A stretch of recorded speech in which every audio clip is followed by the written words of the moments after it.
Steal furniture? Almost lose your job. So, my dad owns a house that he's been renting for some time now. The tenants that lived there were for the most part decent people who my dad thought were trustworthy. That all changed about 2 months into the tenancy when the tenant refused to pay the month's rent. My dad showed some leniency and gave them another month to pay up what was owed. They didn't pay a thing. By this point, my dad, frustrated by the whole situation and being 2 months out of rent, Money offered them a deal.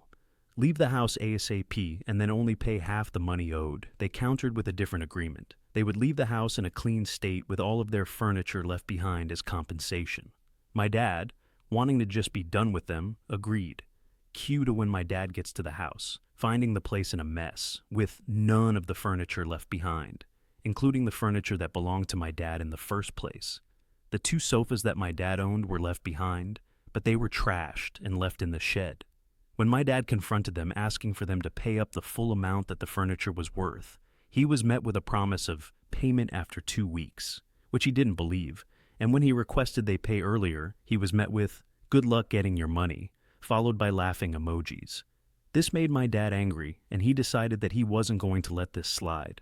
My dad knew that the tenant was a Christian pastor of a church, and his son also had some job related to the church. My dad contacted the church and explained everything from how they hadn't paid him rent money to stealing the furniture and trashing the place. The church was somewhat interested about this behavior.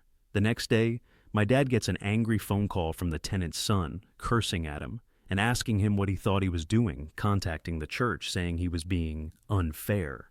My dad hung up on him only for him to attempt to ring 10 times after he hung up.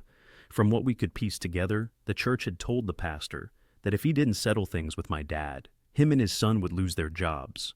My dad received the full amount for the furniture that same day and agreed to back off.